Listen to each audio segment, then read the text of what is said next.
ChatGPT palīgs pasākumu plānošanā. Šodien paskatīsimies, kā mēs varam izmantot ChatGPT, norganizēt kādu pasākumu. Jebkuru es izvēlējos norganizēt dzimšanas dienas ballīti draudzenei. Pajautāju iesākumā, ar ko iesākt. Es, protams, varu pati uzdot jautājumus pēc kārtas, bet mēs varam iemācīties sagatavot uzdevumu ChatGPT tā, lai viņš pats mums sagatavo promptus vai uzvednes, kā pēc tam tālāk strādāt. Varat redzēt,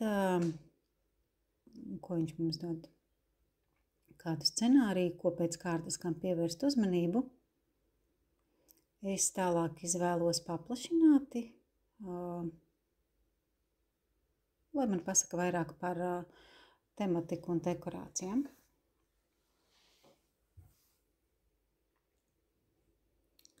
Tad tālāk mums ir dažādi ieteikumi.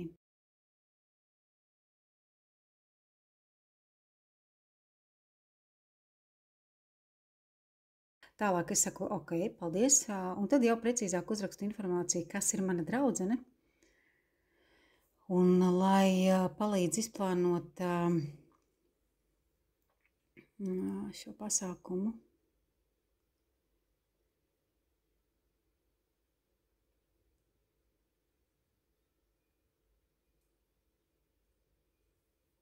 redzēt, iepriekš bija vispārīga informācija, tagad jau konkrēta.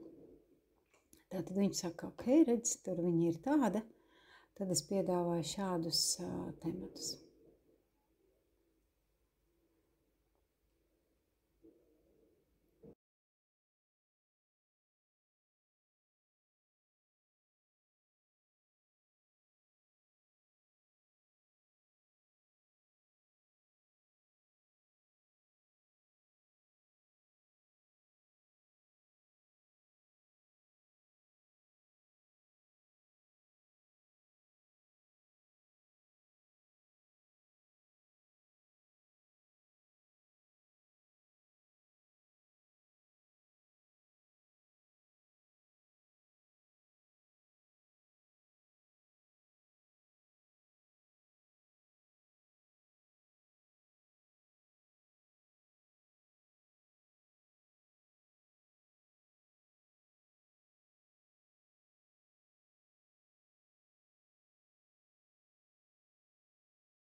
Kā redzam, līdz ko informācija jau ir precīzāka, tā apraksts un ideja piedāvājums arī ir daudz precīzāks, sīkāks un vairāk varam izvēlēties no kāda, kas ir ieteikts.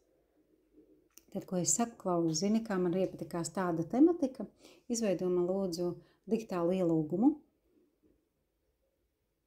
atbilstoši manai tātad izvēlē.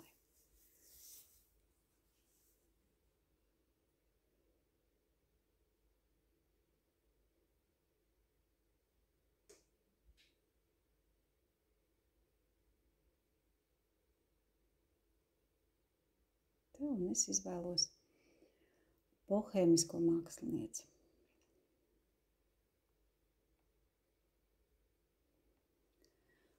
Un gaidam kādu ielūgumu sagatavos. Kur arī ielūgums atbilstoši bohēmiskās mākslinieces ballītei. Manuprāt, lieliski. Gan tas, kas ir jādara, gan pēc kārtas, ko es izvēlos, beigās arī ar ielūgumu formu. Manuprāt, lieliski. Un tā var jebkuru pasākumu. Tā kā gaidīšu jūs uz kādu no nodarbībām un tiekamies nākamreiz.